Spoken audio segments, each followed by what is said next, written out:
So, yeah, Maynard James Keenan. Tool. Here's the deal. I'll be honest with you. I know this dude. Yeah, I know I have friends who know him. I know people that love him. He's been a big fan of comedy.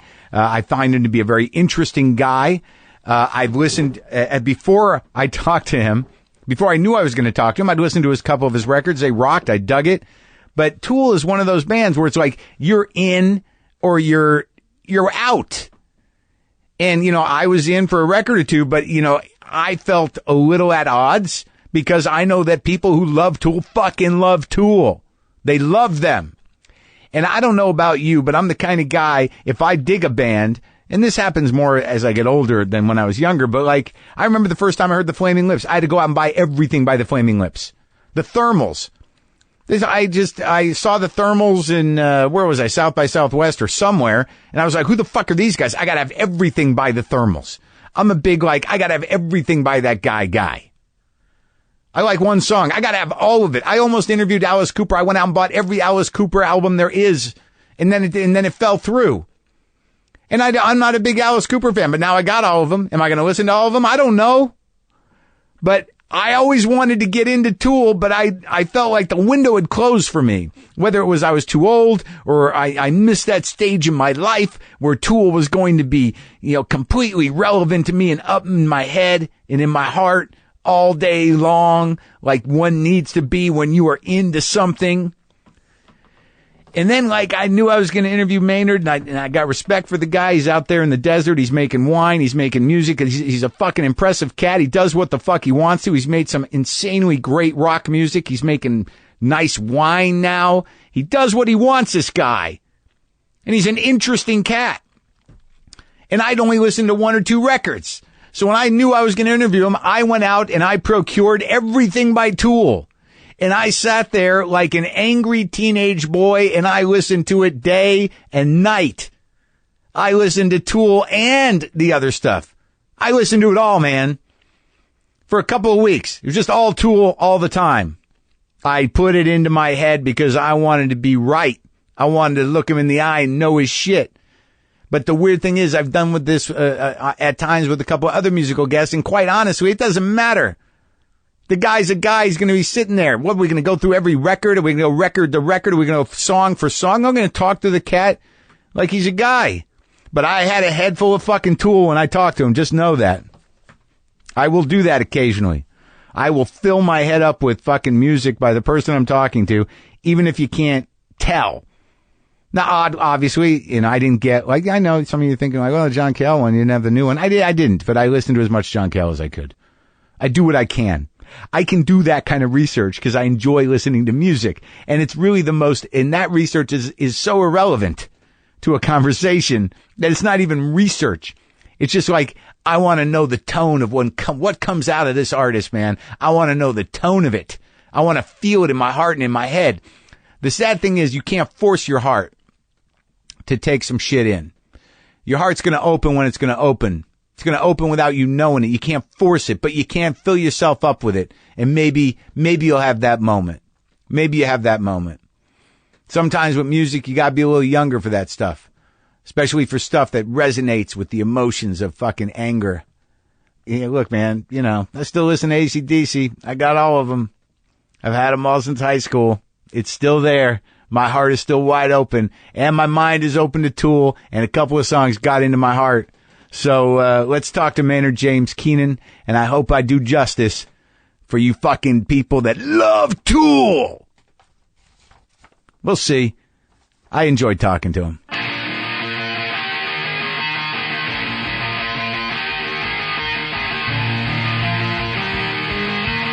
What did you drive up in, man? A smart car. How is that? It fits in L.A. Uh-huh. Yeah. And you live here? No, I live in Arizona. That's what I thought. Yeah. So whose smart car is that? Mine. I leave it in a garage here. What was it, like $12? How much is a smart car? $12.50. Yeah? Yeah. And it doesn't feel like you're driving half a car? No, not at all. It's actually, I'm used to driving a truck, so it's kind of fun. A truck. I drive a Tundra because I work in the vineyard and stuff, so that tends to be my vehicle. Well, thanks for that wine. My guest is Maynard. I never do that either. I never do the, my guest is Maynard James Keenan Vintner. Is that what it is? A Vintner? Vintner. Is it Vintner or Vintner? The vintner of our discontent. Yes. Yeah. You've changed. You were a vintner of discontent, and now you're actually a vintner of wine. So tell me, like, you sent us a wine, and I personally, sadly, don't drink, but my girlfriend will drink the shit out of wine. And she drank yours, and it's got a little jacked alcohol content, that particular one, doesn't it? That particular one is a little higher than the ones we normally have, yeah. Does that happen naturally? Yeah, it just ends up being whatever the year is, whatever the ripeness on that block is. That how it works? Yeah, I tend to go for the lower alcohol. We pick generally lower. Just because it ends up being more approachable, and you don't have to like suffer the next day. Yeah. You don't want you don't want to get into Mad Dog 2020 territory. No. Just sweet fuck you up wines. Yeah. You should put one out for your fans though. That's just, you call it that, a sweet fuck you up wine. Just call it Go Fuck Yourself Cabernet. Well, why don't you? They would sell that at Whole Foods. I don't. You would think, because there's a couple wines like called Bitch and stuff like that, and the Death of Elvis, and like that kind of thing. Like, you figure, why couldn't I just call a wine Go Fuck Yourself? Yeah, maybe abbreviate it. Yeah. GFY. What does that mean? This is really good. So wait, when you do wines, now I know this is something. How long have you been doing the wine thing? I started dabbling around. Broke ground around 2001, 2002. But, so you bought the property? Yeah. Well, actually, I lived in Arizona already in '95. I moved out of here and then lived there, and basically broke ground. After looking at the soil there, I kind of went, "Oh, hey, I think that might be suited for vineyards here." You decided that? Yeah, I was there for a while, kind of staring at the terrain, having been around the world, seeing different wine regions, and went, I think we could grow grapes here. So I broke ground in 2002. Kind of got my feet, really wet in 2004. Yeah. I've been making my own wine since mid-2009. What, just at the house, in the tub, or? Oh, no, in an actual full functioning winery. Okay. As an apprentice, kind of. I just pictured sort of a meth sort of situation. Just a trailer with some tubs, grape juice. Foil on the windows. Yeah, exactly. It's Maynard making his wine again. Smoke coming out. Yeah. But you're okay, so you apprenticed. Yeah. When did the fascination with this happen? I mean, was it, in the middle of the Tool experience, in the middle of being a fucking balls-to-the-wall rock star? You're like, I'm going to take it down a notch and focus. Well, I think the misconception on the rock thing is that that's what I had to set out to do. It's kind of an accident. I kind of grew up in a small town. I worked in, peach orchards as a kid in the summer. Seriously? Yeah. Population 2,000, small town. Where'd you grow up? Michigan. I was born in Ohio, but I grew up in Michigan. Well, yeah, I think I'm not sure if you got lucky or not there. Ohio's a little frightening, but I guess they're both. I got out. What was that like? I mean, how old were you? What happened, man? I left around 13 or so. Went to Michigan. You struck out on your own at 13? No. My dad actually, the divorce parents. My dad lived in Michigan. He was the high school teacher. Oh, your dad's a high school teacher. So I moved to go live with him because I started to get in trouble in Ohio. So yeah, like what? My mom was like, "You got to go live with him because I see this not turning out well." So, what were you doing? What was happening? Just starting to drink a little beer here and there. Yeah, driving around and stealing cars, or not quite yet. Yeah. So you're in Ohio. Your parents got divorced when you were like 11 or 12. 3. So it took 10 years for that to really kind of ferment, so to speak. Yeah, sort of like for you to really kind of delay fermentation. Yeah, age into an angry grape. Yeah, the angry young Irish Italian kid. Oh, is that where you? Oh, that's pretty. That's passionately dangerous. Yeah, Irish and Italian. Yeah. So so your dad was a teacher since your whole life. Yeah, pretty much. Yeah, he worked in Ohio as a teacher. Then when the divorce happened, he moved to Michigan to teach up there. Or to get far away from? I think he just wanted to go more where the woods. He's a hunter, fisherman. He's kind of a woodsy guy. So, he went up there to live because it's a pretty beautiful country up there along Lake Michigan. Yeah, and what was your mom like? She lived in Ohio and she sold soap. She sold soap. Not Avon, but that kind of Amway? Not Tupperware and not Amway, but some other thing that was very similar to some other big idea that didn't work. Yeah, it didn't work. Some pyramid scam that folded. But they got her money on the kit. Yeah. Here's the kit. Yep, go at it. Definitely get some other people to sell the soap, and you're going to be a millionaire. Yeah, definitely got the money on the kit. And did she get married again? Yeah. How was that guy? Yeah.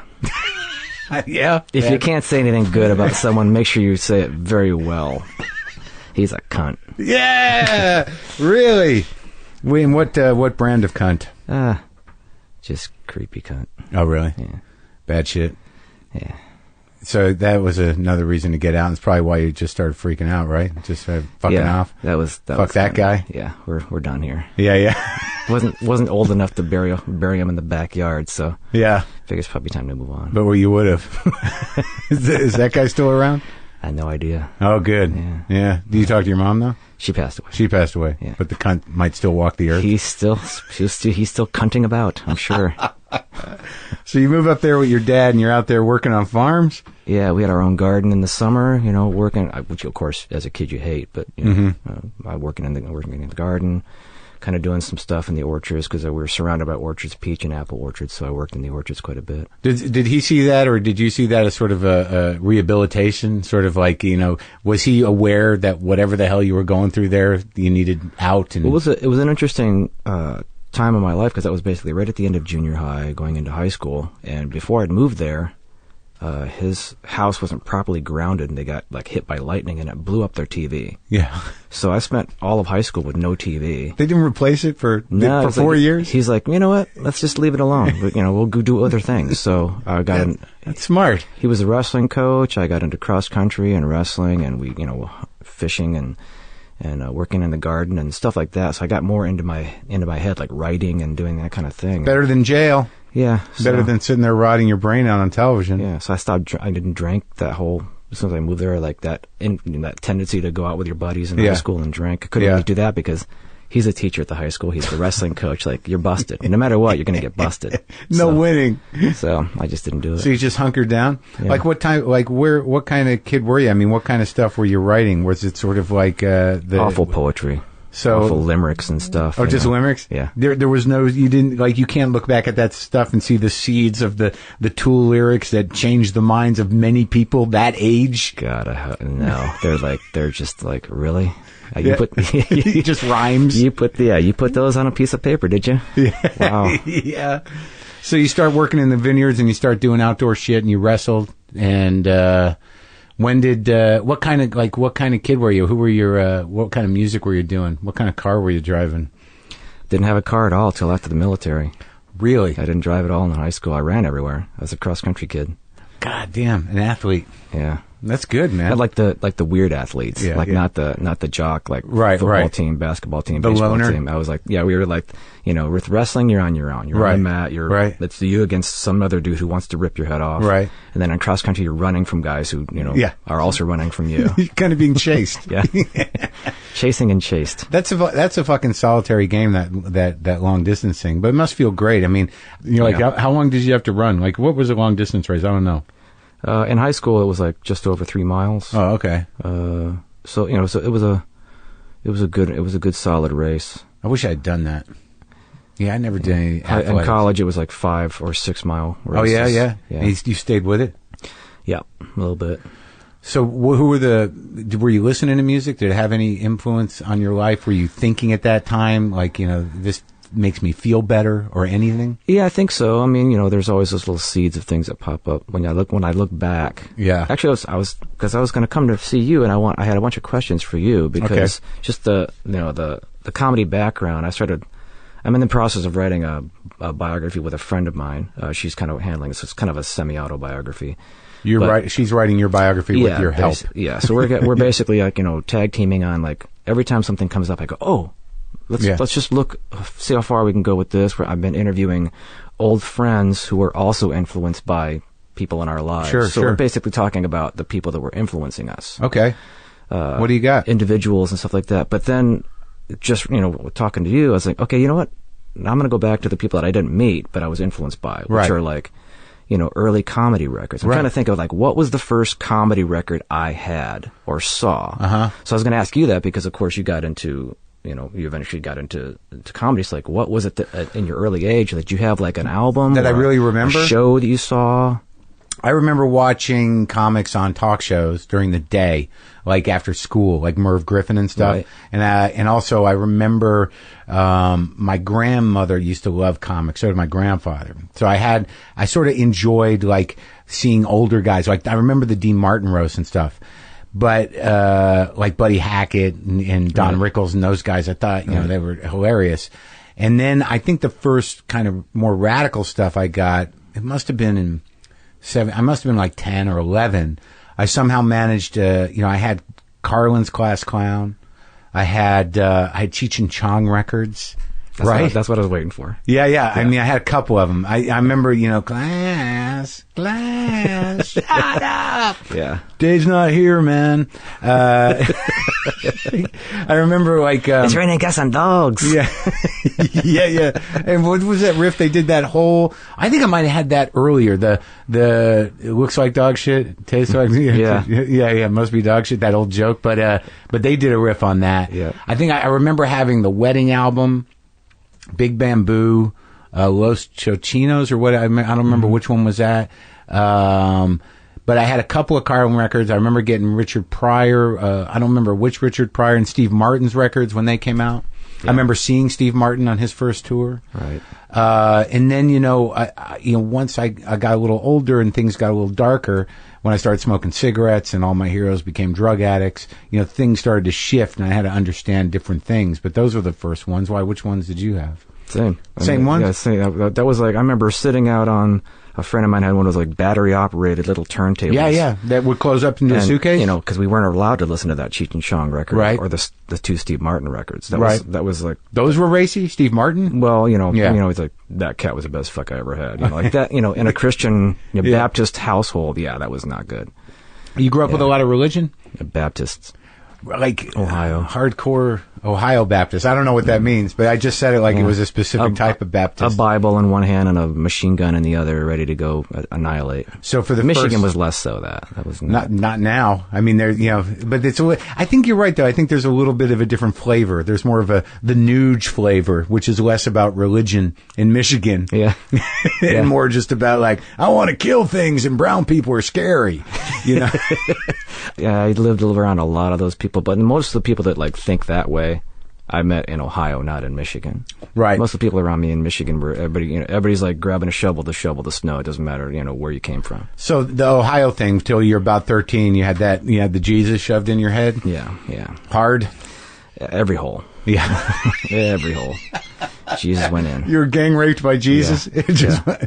And what did... It was a Maynard sandwich. Oh, God. With Jesus bread.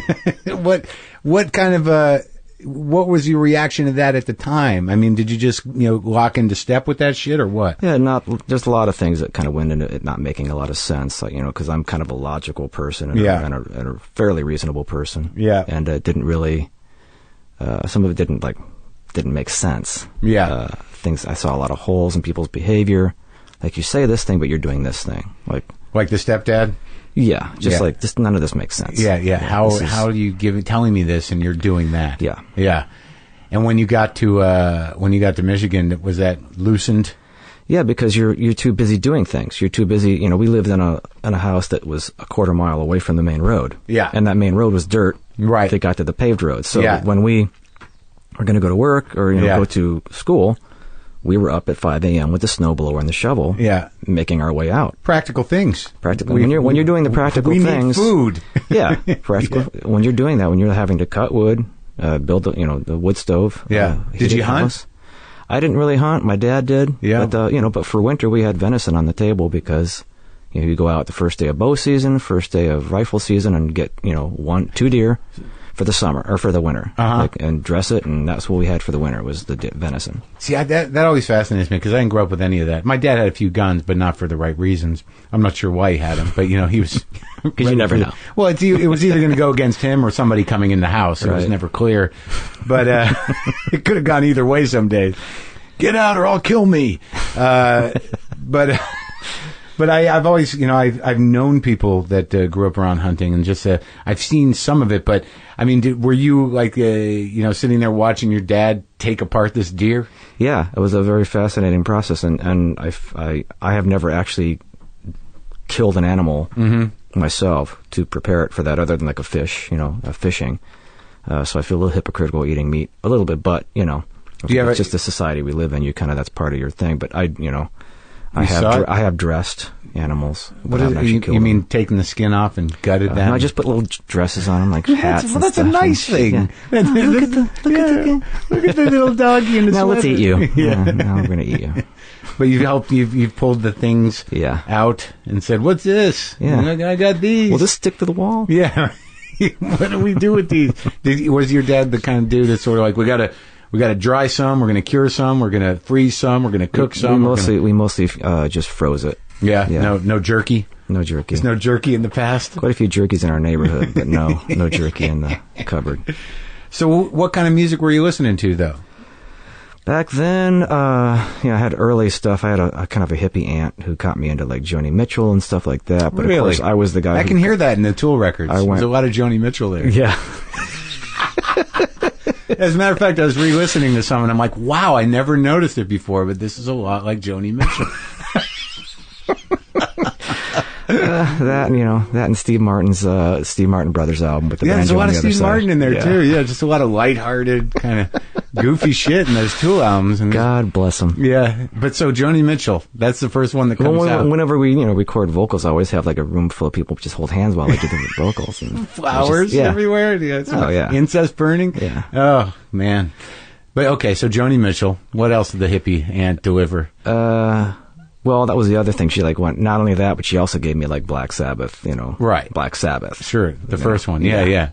So that'll do it. That's how she balanced it out. It's here's some melody, here's a person who's writing from the heart, doing her own producing and writing and engineering and all that. But then here's the stuff you're really going to want to listen to. This is stuff that comes from somewhere else. Yes. It's your job to figure it out. Chase this devil down. But I think the first albums that I actually bought with my own money, there's a couple, but the Steve Martin album was like the second album I ever purchased with allowance. The first one with Happy Feet on it? Yep. Yeah. And before that, I think it was like a Jackson 5 album. But then all of a sudden, when I could actually slip out and grab the record, it was like, the Steve Martin one. The comedy stuff. Yeah, but I ended up, I saw, it was weird, I'm thinking back, what comedians did I see at all as growing up? And I didn't see a lot. Yeah. But I saw 3 times from the time I was getting out of junior high all the way to graduation. I saw Red Skelton 3 times. Was that his region? Yeah, I guess Michigan. Yeah, because he's a Midwestern guy. Yeah, so I saw him 3 times. I saw Red with Skelton. With your dad, or yeah. Your dad would take you to see Red Skelton do his clown. He was a clown. Yeah, he did a clown thing mostly, right? Yeah, a lot of theatrical, sketch stuff, and then he would do his face. Yeah, didn't he? Was it the Happy Hobo or something? He had some character. Yeah, he did something like that. I remember really vague TV memories of the Red Skelton show. How old are you? I'm 40. I'll be 49 next month. So I'm 49 too, but I remember black and white. It must have been the late 60s, right? Or we were real little, but he had a show on TV, and you kind of liked him because he was. I don't know if he was a bad guy, right? Is he one of the bad guys? No, I think he was a good guy. I think because when I just watching him, I was already into other comedy by then when I was actually seeing him live. So it was it's almost like a little flashback to go, oh, a lot of the guys that I'm into, I bet they were into him. There had to be some sort of legacy. Yeah, because I think I went to see. I know I saw the Steve Martin concert, and I know that I saw George Carlin at the Kiva Auditorium. But I think I was already in 4th or 5th grade when I saw Carlin. And then in terms of other big name comedy acts, I don't remember going to see any more as a kid. Did you? No, I didn't see anything. After that, no. Yeah, but I loved comedy. What did comedy do for you? Were you still how dark were you? Was it? As soon as I saw a Monty Python episode or Woody Allen's Sleeper, I was like, I'm in. Yeah. This is what I was waiting for. Right. Was this kind of stuff. Right. I didn't know it at the time, and when the first time I saw that first season of Kids in the Hall on HBO was this is genius, and all my friends standing around looking at me what are you seeing that we're not seeing? Really? Yeah. What kind of friends were they? Were they I guess boring, dead. They were dead. Dead inside. Blind. Did not connect. Yeah. So, because I know you have sort of a history with the comedy community. We'll get to that. I want to get through. Let's get through Tool. All right. Let's get up to speed. So you're running a lot. You're running from things. You're wrestling people on mats. You're helping your dad gut animals. occasionally listening to Joni Mitchell records and tossing in some Black Sabbath. And Steve Martin's there when you need him. Right. And somehow or another, you've been dragged to Red Skeleton 3 times in your life by your father. But I imagine that was a bonding thing, and you had a nice time. Yeah, absolutely. Yeah. All right, so then, like, at some point, you're like, well, this is not going to be the life for me forever. What was that? What was that? Was that when you joined the forces? Yeah, wasn't sure what I was going to do out of After high school. Yeah, but my dad definitely said, when you graduate, here's the deal. Yeah. You're paying rent for your room, or you're cutting wood for your room, or you're getting a job and getting the hell out of here. Uh-huh. I went, I don't even understand the words you're using right now. I don't know. What are those? What language are you speaking? All 3 options seem really shitty. Yeah, I don't like. Is there a 4th option? Where I can just continue doing what I did in high school? Is that on the list? I didn't see it anywhere on the list. So I basically cut wood for the summer, but I ended up, I saw Stripes, and that pretty much set the hook. Like, oh, it can't be that bad. I can go hang out with Bill Murray. Yeah, again, comedy set the pace. Yeah. You're like, if that's what the military is, I like that you believe that as a real representation of the possibilities in the military. Yeah, well, because you also had the Army College Fund, which is going to help you get through. You can save up money, you put money in, and you get, Yeah, it's a roll of the dice. If you don't get sent somewhere and killed, right. you could get that college paid for. If you just go in and just basically dodge bullets, they kind of come at you pretty quickly, so you have to dodge pretty quickly. If you can get out of the way of this lead flying at you, we'll give you up to and including $5,000 toward college. That's it was $20,000, but I'm exaggerating. Right. It was like, here, we'll give you $50 cash money. You can have it up front if you want to dodge this bullet. But so you entered what force? Army. And you went in just as a private, or how's that? Private, and then I took some tests, and they realized that I was one of those lazy underachievers, and they quickly got me into the West Point Prep School over in Jersey. Really? Yes, I ended up getting my appointment to West Point, and then declining it last minute to go to art school. Dumbass. Wow. I could be like... Could have been a general. I could be killing lots of people right now. Sure, yeah, from your desk. From my desk. Without even getting dirty. They got the technology now. I could watch it on video. Oh, God, man. I am all powerful. You would have been quite a different... I doubt you would have added Maynard to your name. No. You would have just been General James Keenan. Yeah, because who's going to take a general named Maynard seriously? No, generals are not Maynards. Maybe Myron. Yeah. Oh, maybe. I don't know. General Myron. General Myron. Yeah, that's a Jerry Lewis general. Myron, a lady. Salute. But all right. So in school you didn't do that well. Were you still fighting? I think what it was is your dad because was a teacher. But I was coming from Ohio to Michigan, so the scores that my dad saw on my tests, coming from Ohio, where I was not inspired at all. Those were Baptist scores. And not pushed. Right. No, they weren't great. But I wasn't being challenged. So he just assumed that I was a slower learner. Mm-hmm. So they put me in like the lowest level math class in high school, which I'm just sleeping through because it's like, watching snails move. Yeah. But as soon as I got into the prep school for West Point, they're hitting you with, it's like a year of preparatory before West Point, and they're hitting you with, within a month and a half, you're being hit with all of your textbooks from your freshman year, like all the way through these books. And then the next 6 weeks is like your sophomore year, all the way through, just jamming every level of algebra, calculus, all that stuff down your throat. And I was like, I was firing it now. Now it's now it's a challenge, and I'm rising. And you wanted to win. I wanted to win. Yeah. But it made sense to me because you're building on things every day. There's a new piece of information that made sense to the next step. Okay, now I see a pattern here. But like when you give me like one piece of that information every 4 weeks, I'm sleeping through this. Sure. And that's a public school education right there. So so my dad, after getting into high school and I was getting going, he went, "Oh, you're not dumb." Yeah. But so by the time I graduated, you were just hiding. I was just hiding. I was just taking a nap. Yeah, biding your time for the big win. So you were in for how long? 3 years. So it came 3 years down active, 3 years inactive. Oh, really? Yeah. What does that mean? So you 6 years total. So if for anything happened major in that second 3 years, they would have shipped me out. So even when you said I'm not going to West Point, you were inactive on duty. Yep. Yeah, they basically sent me back to Fort Hood after I declined that appointment. I was in Fort Hood for about a year. Did they guilt you? Did they bust your balls? Mm-hmm. Really? Yeah, definitely. So they had brass pull you into their office and say, you're throwing something away here. Yeah, kid. Yeah. And you were what like, are you doing? Yeah. I'm making the right choice. Is what I'm doing. Yeah, look at you. Yeah. You're a disappointment to the country. I'm so well adjusted now. I'm so glad I made that choice. But were you as smart? Did you ever cause any trouble though in the military?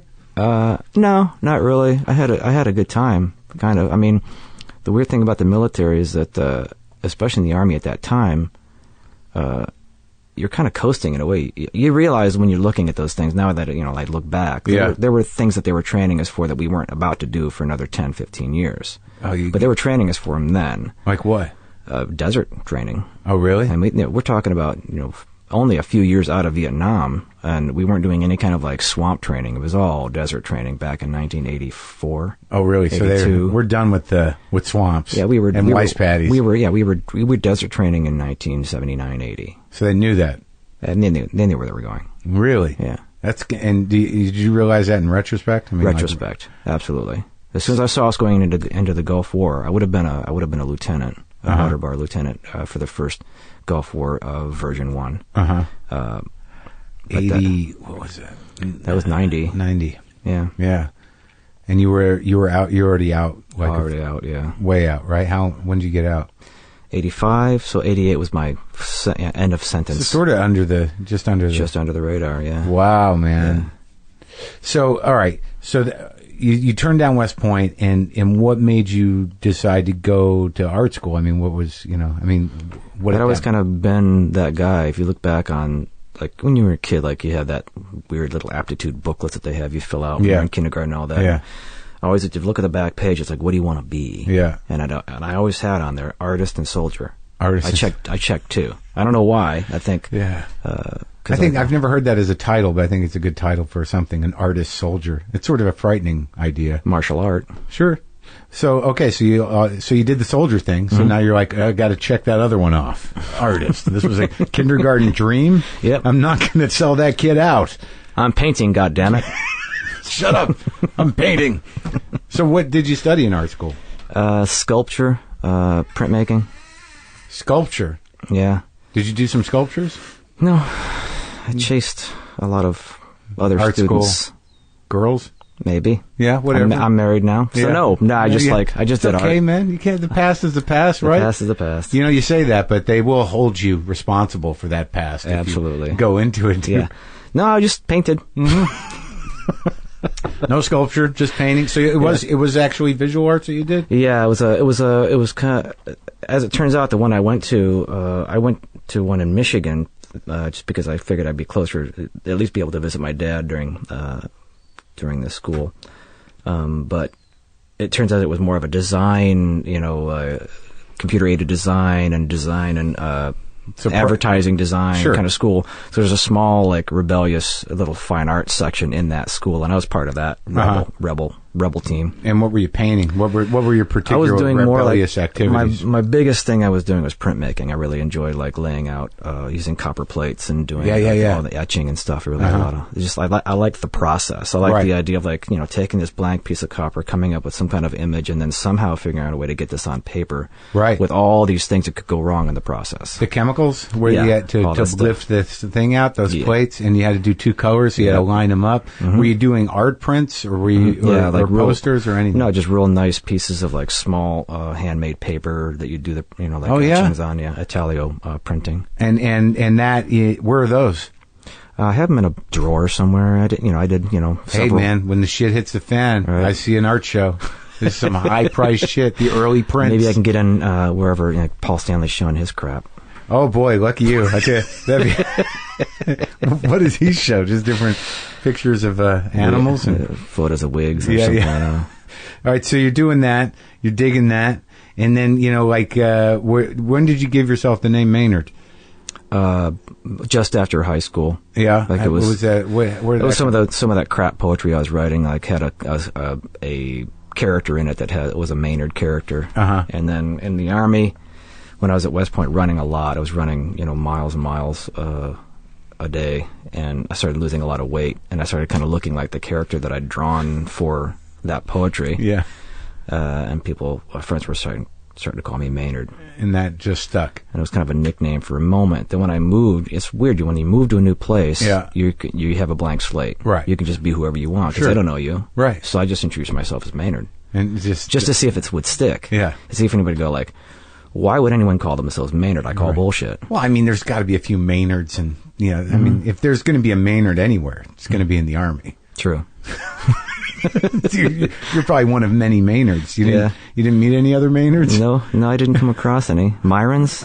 Morons? Morons, yeah, maybe. Got a couple of those. But, so all this running, I mean, did you ever, get a sense that you were just kind of, medicating yourself? I mean, yeah. I mean, when you were not running, were you filled with rage? Was there unresolved shit? Are we not Irish? Yeah, exactly. I mean, but you seem to, you didn't. It doesn't sound like you kicked too many asses or got yourself in too much trouble. You just kept running. Yeah, pretty much. Because that's a real kind of brain changer. Yeah, and you were running every day. Yep. Did you ever? Can you kind of check when you stopped running that you started to create more? Oh yeah. When did that happen? I moved to when I went to art school in Michigan. I just kind of stopped running there because I'd broken my ankle in the Army at some point, so I kind of put a skip. Doing what? Just messing around, slipping on a linoleum floor. Oh, really? Kind of cracked Do they my get? ankle. Is there a medal for that? Do you have a? No, there's no medal for the slipping on a linoleum. The medal attached to the mop that you end up getting handed when you can't go out in the field. There you go, dummy. Yeah. Here's what happens when you mess up and you hurt your ankle. We put you to work harder because you're a dumbass. Yeah. Because we can't use you now for anything but cleaning. You've damaged government property, sir. That's it. So you get back to Michigan. You're not running, and you're starting to be an artist, and shit's starting to seethe up. Mm-hmm. Yeah, so I ended up dropping out of the art school because I got so involved in kind of making music with friends. I was, just kind of in that scene. What was that? What does that look like? Head off. Punk rock? Yeah, punk rock-ish. Yeah, like the art music. Somewhere between Black Flag, Metallica, and Plasmatics. Something in there. So there's a show to it. And Joni Mitchell. Sure, little Joni Mitchell. Did you do any Joni Mitchell covers? You like to do covers. Yeah. When's the Puscifer Joni Mitchell cover? When hell freezes over. I've already got enough shit for doing covers. So. For the Tori Amos, what'd you do? Did you do it? I've done a bunch of covers, and I'm having fun and just do it like. Well, that's what I said. Yeah. I like when I heard Bohemian Rhapsody. I'm like, it's like it's a challenge. Yeah, and it's a fun. Let's see if we can do that. Yeah, like set it up. Let's do it. You get shit for doing covers. Oh yeah. I can't imagine the never mind. Never mind that my catalog as it stands as originals is larger than most people's, but Yeah, give me shit about doing covers on top of all the other stuff. Thank you. I can't imagine, what the Tool Army looks like and what it has evolved into. I can't imagine what type of grown-ups you helped create. Well, that poster you always see, that's like the Neanderthal guy kind of, finally he stands upright. Yeah, that should be just says Tool fan at the end or somewhere in the middle. Yeah, you got to cut it off somewhere right in the middle before it gets to the end. I'm just kidding, guys. Don't get all angry. Oh, fuck. All right, so you're doing something. He hates Tool. Shut up. Yeah, I don't hate you. They can't. You can't win really. No. Because you can only do what you've done once on some level, and eventually, if you try to change it all, you're gonna have a fucking bunch of people going, "No, he's not. That's not the guy he used to be." Yeah, because he's not 49 or anything. Yeah, really. He's not grown up and trying to have a life for himself. But all right, so the type of music you're doing is theatrical. And kind of punk rock, and we're having fun. Yeah, there's a cool movement in Grand Rapids at that point in time. One of my favorite bands. I just had a friend of mine, Brian, in Michigan, who put together this collection of a band called Born Without a Face. Nice fusion band of like it kind of definitely like right in that like somewhere between Black Flag and Metallica feel to it. And they were a short-lived band because they had, they were going through drummer problems, exploding drummers. Bands. I have no idea how all that works. But it was a really solid band, and in fact, I listened to it in the car on the way here. Yeah, just because it's such a nice trip down memory lane. But it was a solid amount of work it was going on in that town. So, and there's a little scene. There's several little clubs around the area, all the way to North Muskegon, all the way up, to, down to. So they were Grand regional Rapids. heroes. Yeah, it was a. And they rocked hard. Yeah, awesome. Yeah. And they kind of influence you? Yeah, absolutely. Like the bands like that, there's several in the area that had some really interesting things that they were doing. But they were taking hard rock and sort of the beginning of metal and building something else. Yeah, they were the original. They were kind of like, if you look back at the guys, or they were kind of like, no offense to these guys, but they were kind of the original hipster douchebags before you would refer to people as hipster douchebags. They were like, in a good way. Like, they were like the guys who actually were like trying to, just live a simple life. Yeah. Right. Not putting on the simple life. And I'm just trying to figure out what arc, where on the hipster arc are we talking? We're not talking like precious haircuts and No. songwriting. We're talking like sort of off the grid. Like, we're real deal artists. Shopping at Goodwill when Goodwill was actually Goodwill. Right. And just out of necessity, and just being like kind of somewhere between Hesher and just like simple living. Right, like right, simple right. living dudes that were like simple living dudes. Right. But long hairs. Yeah, kind of long hairs, but not like dumb. Not effective. They were smart. They were going to go on to college. They were going to do these things, and not from a huge, extremely rich background. Just kind of kids who were just trying to find their way. Did you gravitate at all towards? I imagine. It might be a little late already, but was the Husker Du and the Replacements, and were they around then, or it just wasn't on your radar? I think it was right around the same, because this is 85 to 88 era, so it's very right in the middle of it all. I'd already seen Black Flag in Texas with Rollins. Back in Texas in the Army. So I saw that stuff happen, but right as all that kind of was ending was when this was kind of happening. So on the heels of the breakup of Black Flag, I guess. So Black Flag was already out. I think we were almost on the way to Fugazi. So Black Flag, as a guy in the Army, must have been sort of like, this is something. Yeah, that could happen. Yeah, you know what I mean? Because he's got that. He's a very regimented dude. I don't know how back he was. Then he had then. The hair. He had longer hair, but he was always pretty intense and seemed to take care of himself. Yeah. Right? Yeah. Yeah, I had him in here. He's he can talk. He'll chat you up for a bit. Yeah. Yeah. He'll keep going. You actually have to turn him off eventually. You're like, all right, Henry, okay. Where's the knob? He's a good guy though. All right, so that I like that guy. Oh yeah, no, he's a very earnest and decent dude. So then you started doing it, just singing. You never were a player? Or you do play? I actually played a little bit of bass, not well.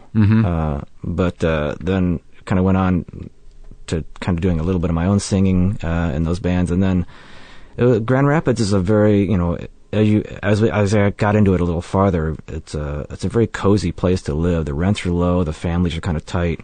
So a lot of the guys didn't have that, you were talking about, that angst and drive, like that outlet. Yeah. I didn't have the running anymore. I was doing more of the screaming. And I kind of I had a drive. I wanted to do more of that. We also were, stifling a lot of baggage from, baptism and but those guys didn't need to do it. The guys I was in bands with didn't need that. They were like living at home. They didn't care. They were okay. They were fine. Yeah.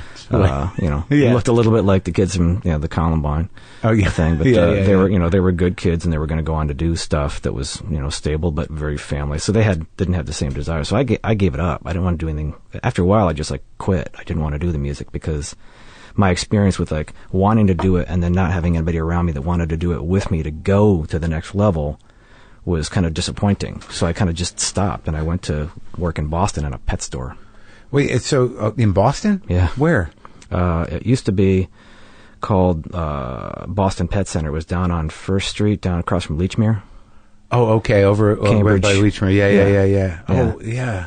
Because I had a relationship with a parrot in Bobo. Alston. Okay. There was a pet store, they had this blue macaw. Yeah, it was probably Bobo. Yeah? Bobo, the big blue macaw. Yeah. You know that parrot? Most likely it was the one that came from Boston Pet Center when I was there from 87 to 88. You seriously know the parrot I'm talking about? Bobo, yeah. Bobo, the hyacinth macaw, yeah. But there's only a handful of those hyacinth macaws in Boston, and the largest pet store in that area was on First Street in Cambridge. This one was up in Coolidge Corner. Okay. And there was you walk in, that dude was there. Mm-hmm. And I'd go in there and I'd hang out with that parrot. Yeah, I got to the point where that thing would flip over on its branch, and I would just put my hands out, and he would let go and fall into my hands on his back. So you spent a lot of time building a relationship with birds. Yes. All right, so you go from rock and roll. Where's this going? It's good. No, I like it.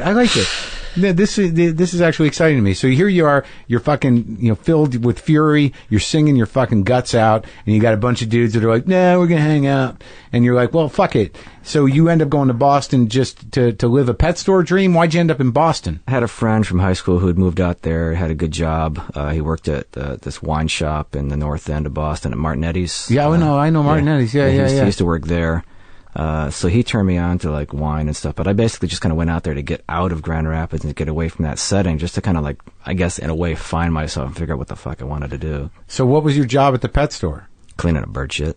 That was it. Yeah, basically. Eventually, I ended up becoming the merchandising manager. I took over like all the layout of how the store looked and all the ordering of products and stuff. But that was short lived too. Did they have they had birds? They have other animals? Yeah, an insane fish department. Like the saltwater fish department was pretty amazing. Oh yeah, yeah. Like those arowanas.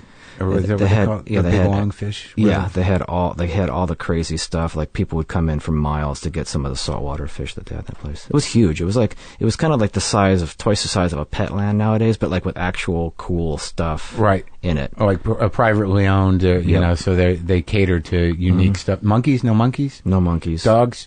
Dogs, but I was kind of like instrumental in having them stop that because they just were, they were getting farms. Yeah, they were getting from puppy farms. So I kind of was like, we should probably stop this. This doesn't feel right. Yeah, and the birds, they were legit though. Yeah, they were all legit. A lot of them were like hand raised, hand farmed, like U.S. born and raised, and, reared out of the California area. Are you a pretty animal-y guy? Used to be, yeah. Yeah. Like so you're handling parrots. And you're building nice things in the store for the pets. I had an employee there. His name was, coincidentally Mark. Mm-hmm. Wonderful little queen that he was. And I came in one day and he was absolutely flustered. Yeah. And I was like, Mark, and we kind of met. He was kind of feeling me out to see where I was going to go there. And he goes, what, sexually? Well, not that, but as a friend, just to see where I was, to see if I had a similar sense of humor. Yeah. And he was like, I go, Mark, what's wrong? He's all flustered. And he goes, some authorities came in and they said that they accused me of kissing parrots. I was like, why would they accuse you? They goes, I said, no, I would never kiss a parrot. Maybe a cockatoo. Oh. It's like, okay, I see where this is going. He got you. Yeah, it's like, and all the comedy that I've been involved in, like I did like fully clotheslined me right in the middle of, right in front of a bunch of customers. Yeah, he got you. Okay. Was there a big laugh? It was a big groan. Did you take it? You took it well? I took it well. All right. I went, All right, so we better get to the fucking rock and roll. So, like, at what point did you... I'm not avoiding the rock and roll. I'm just telling you. No, it's all right. I think we're laying a good bit of groundwork here. Yeah. So you have this relationship with parrots, and you're in Boston. I'm just getting a picture. A younger Maynard working with parrots. Your friend talks to you about wine, so that plants a seed somehow. Yeah. Is that where that seed got planted? Oh, yeah, absolutely. Martinelli's? Martinetti's, yeah. Martinetti's, you walk in and you're like, holy fuck, this is a whole world. Yeah. Well, it was the weekend thing when he would be, weekday in the summer at that point up on his roof, like grilling some food and opening a bottle of wine and kind of like, there's something to this, whatever this is. There's something that's really, really resonating with me on this kind of family ritual level of making food and drinking this wine. Oh, really? And also, in my mind, when I started to know more about you, it seems that there's also a sort of a precision to it. There's an art to it, and there's it's a historical thing. I mean, making wine is as old as anything, right? But maybe I was reading into that. No. Yeah. All right. So then, where does Tool come in? Where does the first band you were in? I ended up moving out to LA because I had an opportunity to come out and do the similar kind of layout in the stores, pet stores stuff out in the LA area. So you were on the fast track to being a big pet store guy. Yeah. Okay. It was mostly because I could come in and kind of renovate the stores and kind of lay them out properly to, and for example, like one of my early triumphs, whatever. Back then, I would make them put all the larger dog food bags, all the dog food, kind of more toward the back of the store. Mm-hmm. And I got basically yelled at most of the time by the employees, like, "What are you doing? I got to carry this bag of dog food all the way to the front of the store." But now that's standard. You go into like any of the pet lands, it's like more toward the back because they want you to walk by all the toys, all the crap that you're going to pick up. So you did that. Well, I was, I'm sure there's a bunch of people doing it at the same time that were thinking in terms of like, how do I keep the person in the store longer? Make them go back to the back of the store to get the thing they need. Right. I would imagine that nobody, I'm not saying I got a scoop here. But I would imagine that most people are going back to get that big bag of dog food and are walking back on, fuck, hey, look at that chew bone. Right. They're not giving you credit. No. You don't get credit for that. You get shit for covering no quarter, but no one's singing your praises in the pet store community. On the whole chew bone pickup. Yeah. I invented the chew bone pickup. Yeah, that was me, man. The squeaky toy pickup. Yeah, I invented that. Back in the day, they weren't even going back there. They wouldn't have bought that fucking chew bone. So, all right, well, that world owes you a gratitude. It's sort of a big thank you to Maynard James. I won't be looking for that check. Yeah. All right, so you come to LA. What are we looking at? It's 90 what? 1, 2? I moved here at the end of '89, December '89. Okay. And then started working in pet stores here, and those people quickly realized that they were overpaying me, and I got fired like about 5.5 months in. Because you were the East Coast guy. This guy's got vision. East Coast came out to help them whip their stuff and as you know, like most businesses, it's like you can't just like overpay this guy to come in and just do this thing. There's other things you have to do. You have to let people know to come in. You have to do some kind of programs. You have to like advertise stuff. Yeah. They weren't really willing to train their staff to really understand what I just did. Right. All that. So I kind of I was looked at as like, this is just an expense we can't afford. This guy with the attitude. Yeah. The moving the bags around. Yeah. Who's he? Yeah, let's get him out of here. All right, so then what happens? Got fired. Yeah. Lost my car, my apartment, my dog. See, now what happened to the dog? Got out of the backyard and got lost somewhere. Where were you living? I was living in Hollywood, but I dropped the dog off in the valley so I could go apply for jobs. And I got out of my friend's backyard and then never saw it again. That's fucking heartbreaking. How long had you had that dog? Long enough. Yeah, it was an awesome little dog. Ugh, fuck. You still friends with that guy? Yeah. Wow. Yeah. It wasn't his fault. It was the fence. Okay. All right. Yeah. All right. So you're out there. Your dog's lost in the valley. How'd you lose your car? It was owned by the pet store people. It was a loaner. So the car is gone. Car's gone. Apartment's gone. The apartment's gone. Girlfriend moved out. Really? Yeah. So this is the perfect Hollywood story. So you got nothing. Yeah, I got nothing. Your dad's like, I'm not giving you money. Yeah. Yeah. No way. So he was a teacher. What money? Yeah, exactly. So then what happens? Just started. I was going around with friends. There were some. It's Hollywood, so there's like a lot of bands and clubs. And in '89, that was 90. In 90, now we're 90, so you got all this. Hair metal's over, so it's starting to change. Just that, it went, and literally overnight, like the December '89, walking through like ankle deep in flyers on Sunset Boulevard to like August of '90, gone. Yeah, gone. All that shit's over. Yep. The Roxy's finished. Yeah. The rainbow's changing. Well, the rainbow is probably just. It was still there. Yeah. Whiskey was still there. There was still the pay to play thing kind of going on a little bit. Yeah. But. Yeah, so that ended up translating into me like hanging out with my friends, watching bands play, cynical, bitter. And again, I'm coming from a background of like, I'm looking at this stuff practically. Yeah. Like, when I'm looking at a pet store and as a put the bags in the back. Metaphor, like what you're doing up there, in a way, this is but I guess beliefs in a way like. People that are godless in some way, if they don't have some kind of belief, for lack of a better term, if you don't believe in magic on some level, your art probably sucks. Yep.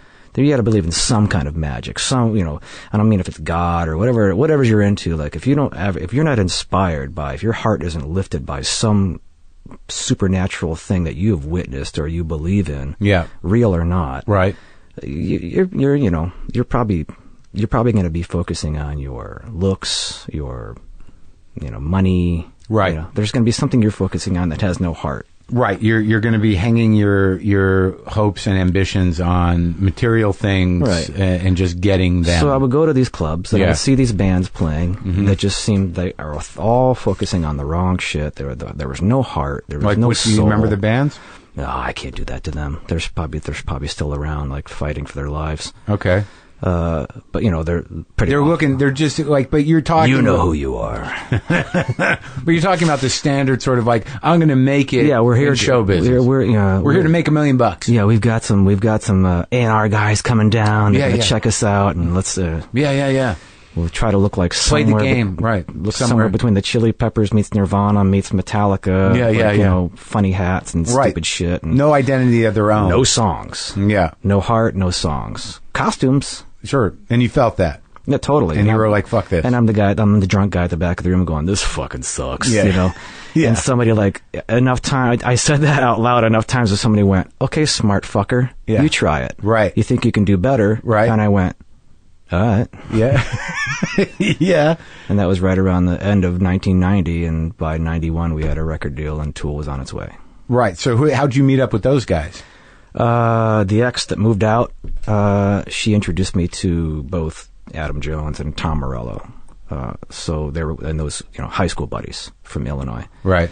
So I ended up meeting them first, and then I think, Adam had heard some stuff that I did in Grand Rapids, and he's like, we should do a band. And I'm like, fuck that. Bands suck. I don't want to do that. Unless we're all in, I don't want to know about it.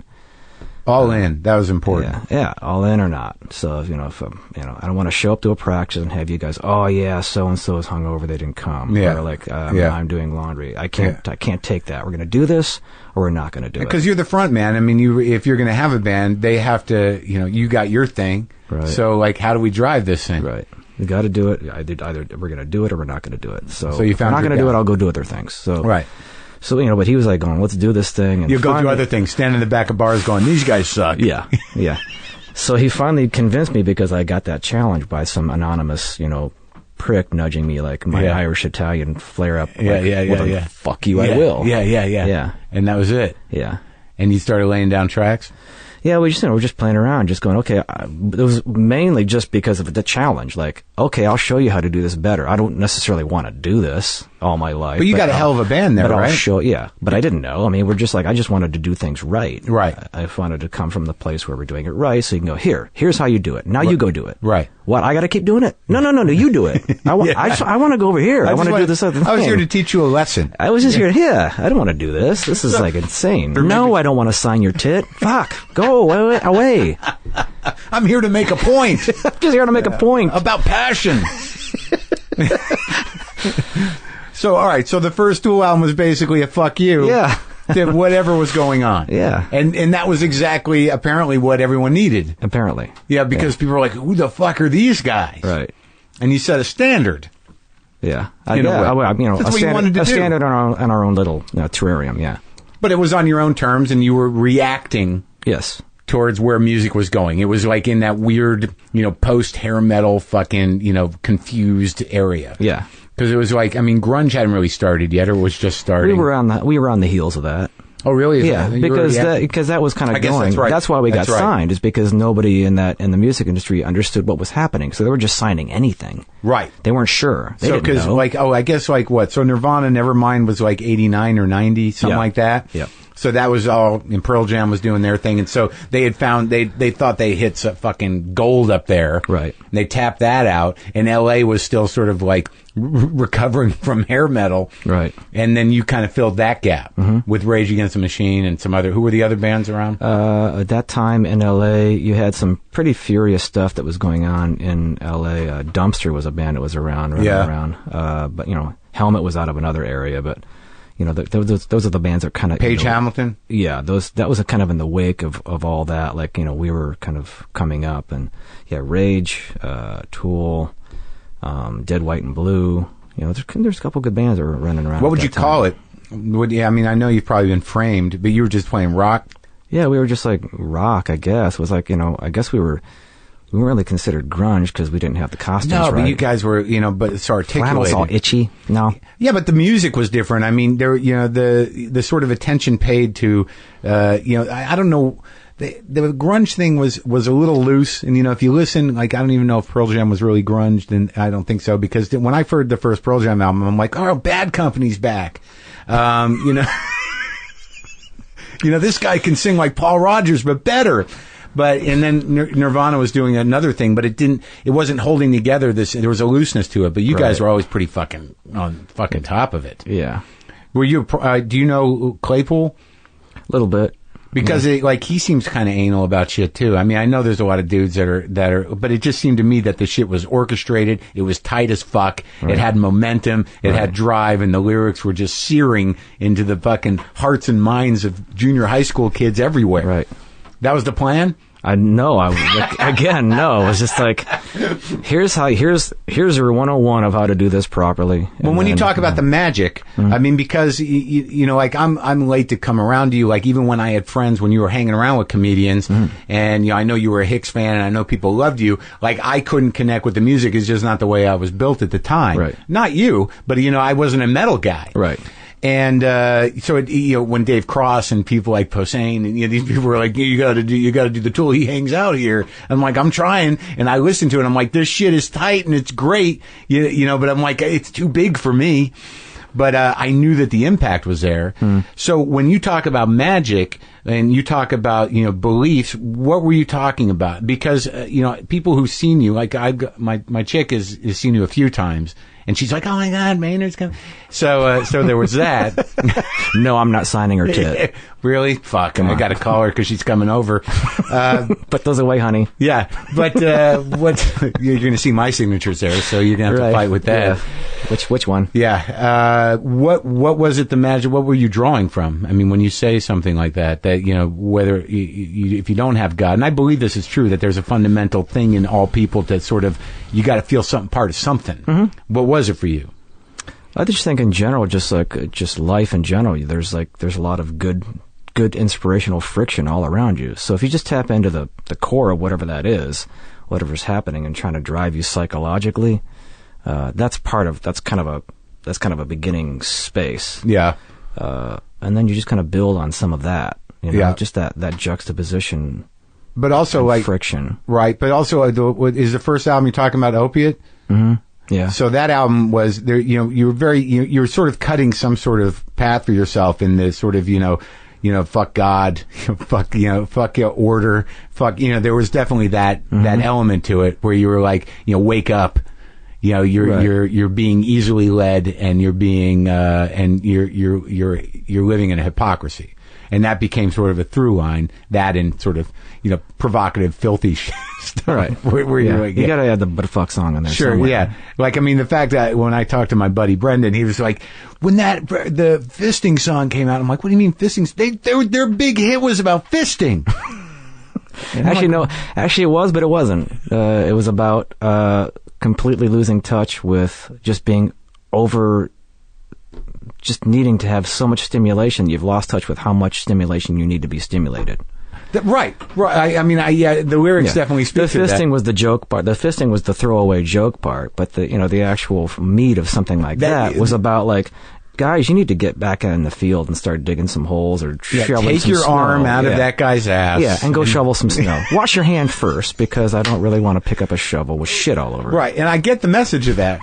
But he was like, that, you don't understand, man. That was like, that was on regular radio. And I'm like, well, how did I, you know, and so now I got to go really sort of assess the Now I got to go look up the shit butt fuck song. And also I was told that, because I don't want to assume that I know more than I do, that as a performer, you were sometimes wary to take front and center. Yeah. Why is that? I just felt like it was as an organism it works better in that instance with the kind of I guess just the vibe of it. Right. There's a flavor to it that doesn't really make any sense to have a single thing in front. Yeah. But you were a front man of a rock band. Yeah, I guess, but no, I kind of always thought of it as like almost like a theater troupe. You know, where there's four actors, or not actors, but you know, like four performers, kind of looking for a specific goal. Like, and it might be the military background, right? Like, you know, so you were a team spirit, yeah. And all you guys SEAL had Team 4, right? And you had an understanding of that. You and the dudes, you were like, "This is what we do." It wasn't even an understanding. It was just what we did. It wasn't that calculated. No. It just wasn't. I think it just ended up being that's kind of where I was. Where am I comfortable here? So after Opiate, Undertow was a big record. I think so, yeah. Which was and then the third one, Anima, is it pronounced? Mm-hmm. That was the huge record. Yeah. And that was the one that you did and dedicated to Bill. Yes. And what was your, how does Hicks integrate into where you're coming from? What was it about Bill? I mean, I know what it was, ideologically and creative-wise. Yeah, creative-wise. I think for me, just that most people, I mean, one of my... When did you first see him? Did you know him? Somebody gave us the cassette ages ago, and it was before. I think we actually thanked him or mentioned him on Undertow in the thank yous. But he wasn't actually dedicated until Anima. We actually put the piece in, and that's after he passed away. Right, so he was still alive. 94 is when he died. So he had a thank you on the 93, 92 album. And just because you were listening to his shit in the van. Yeah. That kind of thing. And the thing about that, I mean, jumping around a little bit. Yeah. That movie Shakes the Clown. Goldthwait's movie, yeah. I think that was a fantastic metaphor for that fight for the comedians trying to get the Tonight Show. That whole metaphor of dealing with all that, hoping that you're going to be Johnny Carson someday, being chosen for that position. Right. And Hicks just wasn't interested in that. Yeah. He wasn't a part of that. He just I want to do stand up. That's what I do.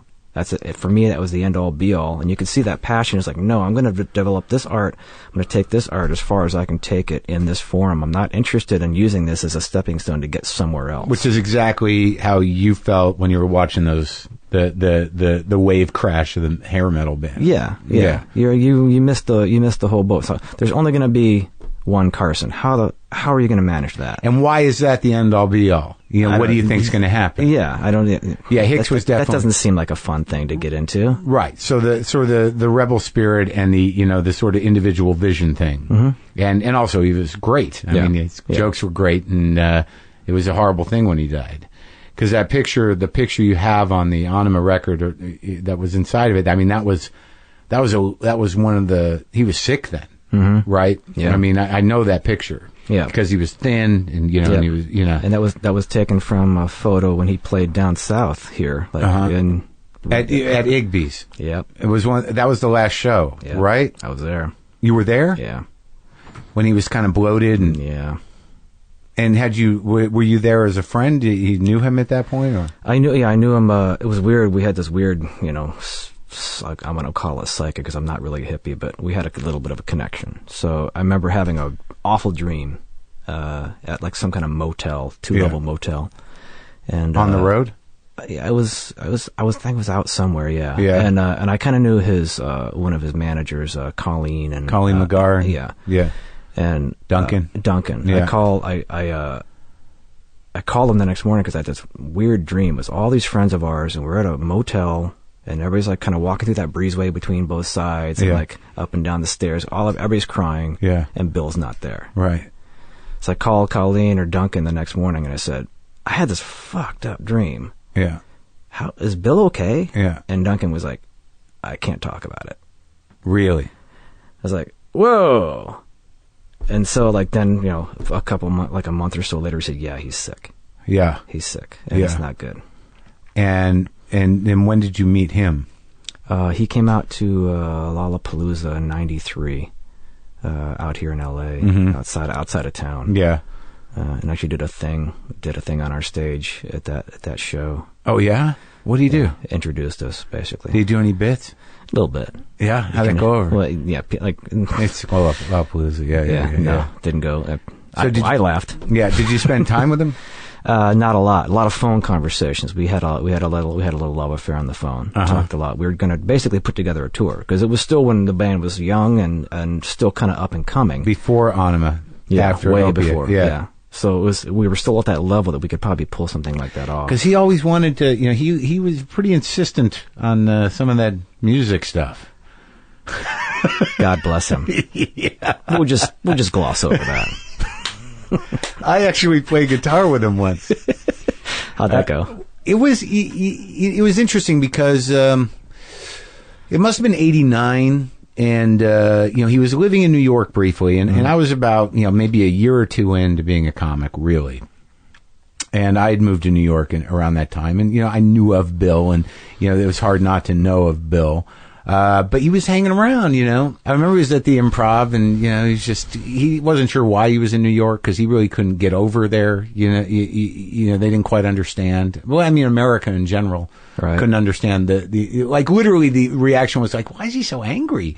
Well, that's what he does. Yeah. But in New Yorkers are like, why can't he we're all angry, you know. It's like, Hello, you're in New York. Right. But he was there, and he had a little apartment, you know, up by Times Square. And I'm like, well, what are you doing, man? And it's like, well, I play guitar. You want to play guitar? He's like, I don't really do other people. You know, I don't hang around. I'm like, come on, we'll just hang out and play.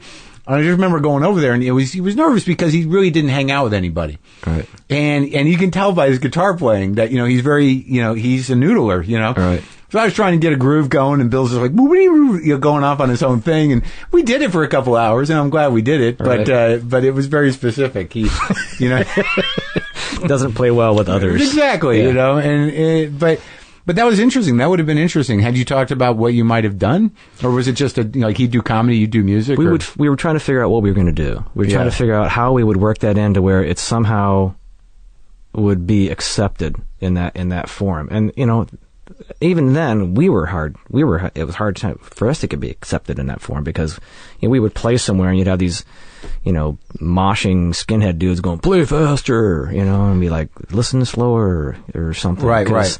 I don't know. I don't really know. This is what we're doing. You came here. I don't know. You came to see us. I'm not sure why I'm supposed to, like, give you what you want. I'm here to do that's this sort of thing. the ongoing struggle of the harder, you know, when you're doing that type of music, you're going to be up against some pretty thick heads. Yeah. That may not, but it seems a lot of people resonated emotionally with what you were doing, right? And that's really what brought you your core following. So we figured if we were early enough on, and Bill and I discussed this, it was early enough on in our career where we think we could at least weed out the people that didn't want to see that, right? You know, somehow resonate that on some level, and it just, then all of a sudden, it was just like, then I had that dream, and it was like, that was it. Yeah. He's sick. Yeah, we can't do it. Well, we were going to do it. Did you go to the funeral? No. Yeah. And when you gave him, where you sampled that stuff on Anima, that was a tribute. Mm-hmm. And it was a sad bit of business. And when did you sort of kind of integrate yourself into the LA comedy community with Mr. Show and those guys? That was right when I was moving to Arizona. I moved to Arizona right around the end of 95. Yeah. And I was kind of introduced to that circle right around 90. Who pulled you in? My old roommate, Gary Helsinger. Uh-huh. I will give Gary a prop now. He's going to be so delighted to hear his name on a podcast. Yeah. If he even knows how to operate a computer. And how did you, like, were they all fans? He took me over to Luna Park.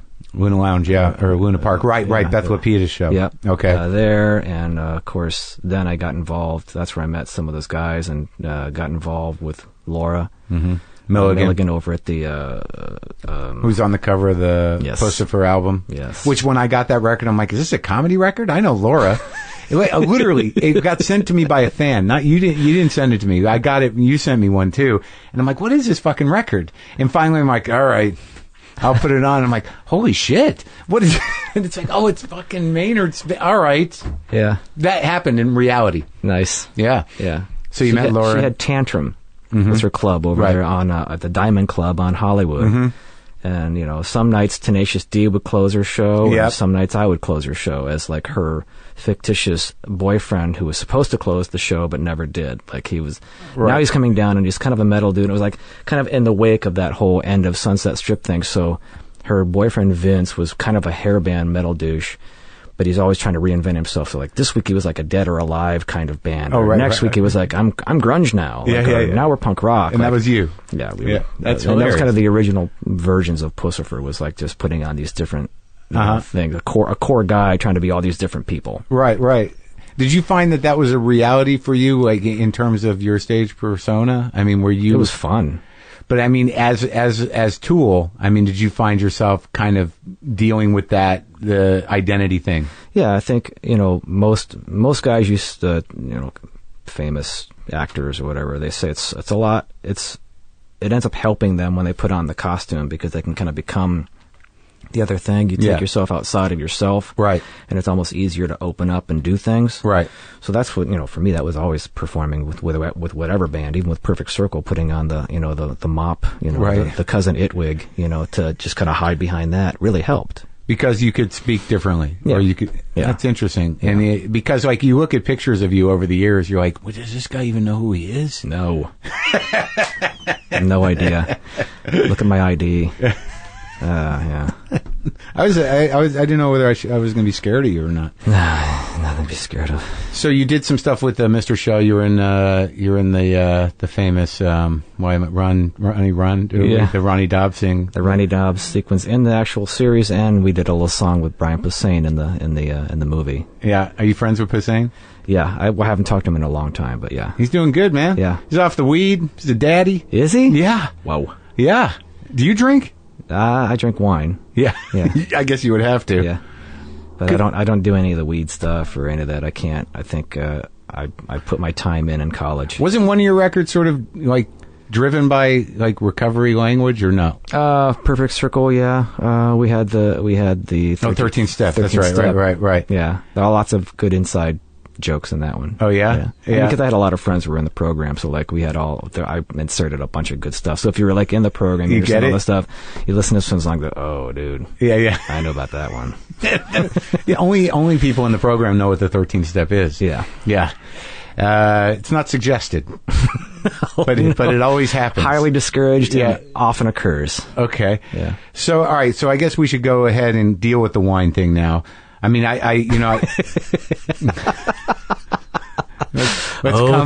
let's come full circle. Whoops. Yeah. Because you've got there's an EP, a Puscifer EP, and there's 3 records or 2 records? There's 2 full length and 2 EPs. And a remix one. Right. And the idea of that was that, with whatever downtime you have, you're just taking liberties to do what the fuck you want. Yeah. And loosen it up and just explore what you want to do. Bohemian Rhapsody is one of those things. Yeah, that's one of those. I mean, because we have a studio set up, so it's fairly easy to go in and kind of just do some things when we have some stuff prepared to work on. And you enjoy it. Yeah. Do you? Yeah, absolutely. I think it's kind of coming from the kind of rock live band, no click track, kind of like very live music background with Tool. And then a little more structured, kind of emotional version of that for Perfect Circle. Still live music for the most part. Yeah. I kind of like the idea of blending the more programmed technical. Well, that's what I was going to say. I don't want to be more electronic. Right. I don't want to be rude, but like it seems like it's danceable. Yeah, well, electronic stuff but melding it with, I mean, because every day, you're part of the clock. The seasons, the Earth in general is a big clock, and you are walking to a click track whether you like it or not. Sure. So, the beauty of like working with some of that more what you would, for most people, would be a confined space of a click track of a set rhythm. You can find your humanity in that. You can kind of bend around some of those clicks and make that clock feel more human. And that's, to me, is the challenge with that project, is to work with the digital world and breathe a breath of life and vibrancy into that what would normally be a stiff format. I can hear that because like after filling my head with Tool for hours and then going to Puscifer, there's a moment where you're sort of like, hey, I could kind of dance to this. There you go. So, like, I don't want to call it get in your underwear and sure, man. I mean, I mean, it's definitely a harder dance. Yeah. But so we're sensible underwear, right? But there's a different groove, right? Yes, I mean, absolutely. And are you friends with Reznor? I mean, we've met. Yeah. Oh, because he that seems to be something he enjoys, fucking machines and whatnot. Yeah. Absolutely. Yeah. He's a master of that. Yeah. All right. So when you left for Arizona and you had the vision of the Vineyard, was that was this a business decision or a passion? I just kind of wanted to. I felt like I'd lived in LA long enough that I felt like I was losing touch with those core things that I built my life on. Which was snow shoveling. Yeah, just connecting with that process right. of earth and right. and growing and right. You know, putting time in. And I feel like in LA, there's you know, the majority of the population are not really sure where their water or food come from. Right.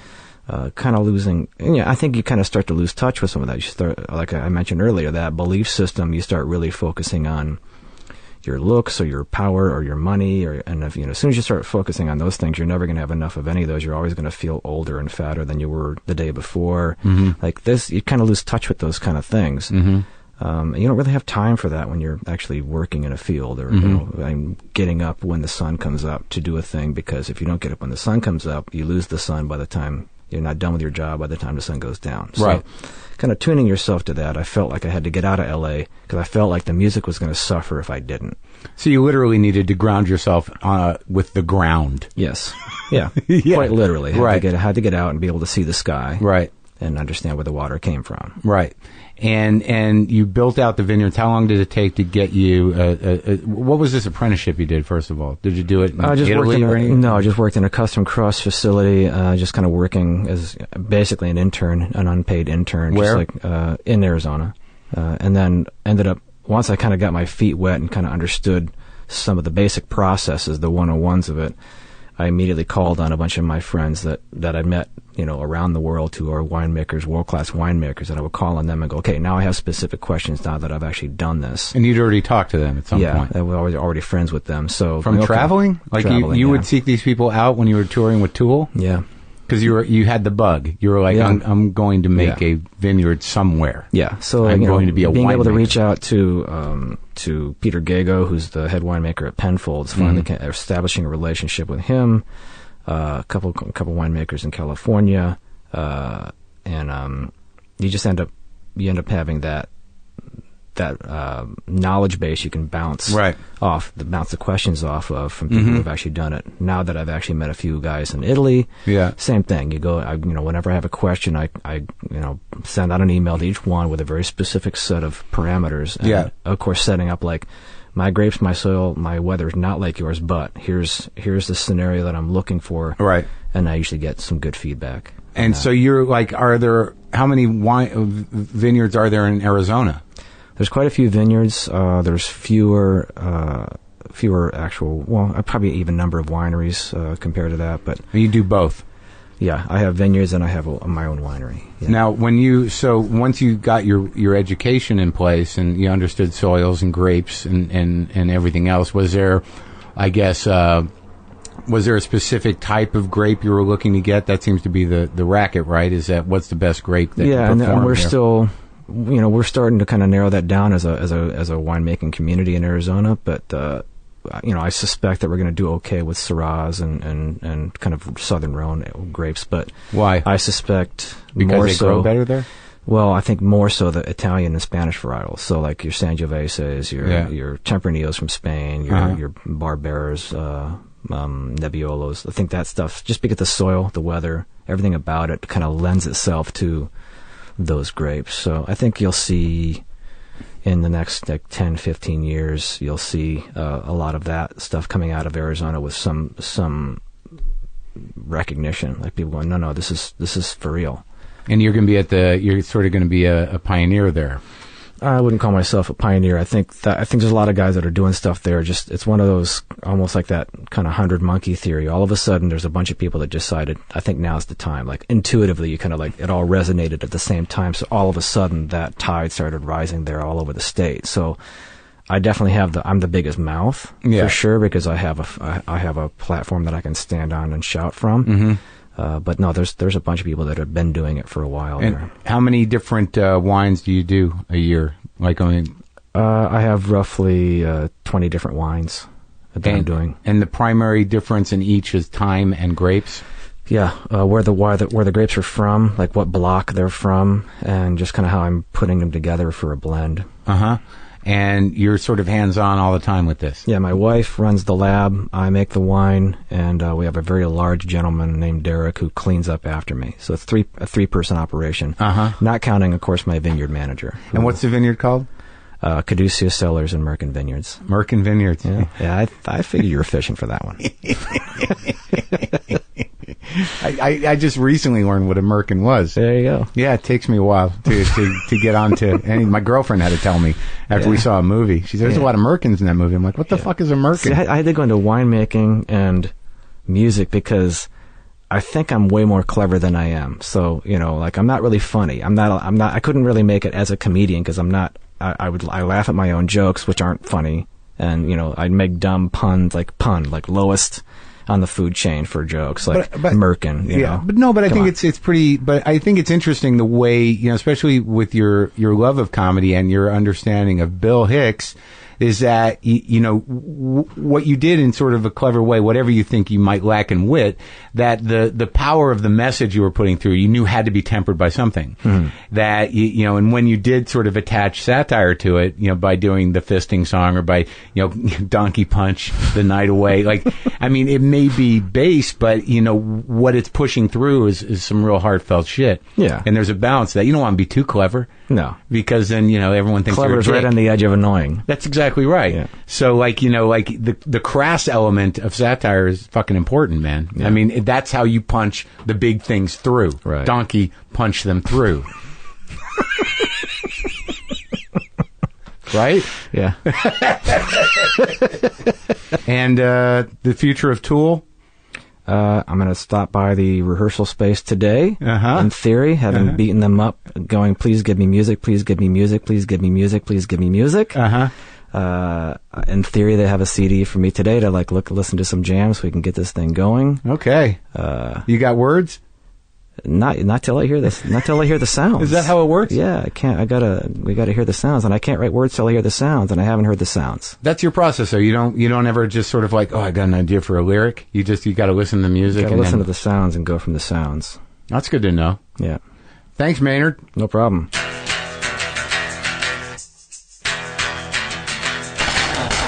Well, that's it. That's the show. Very nice guy and a very smart guy.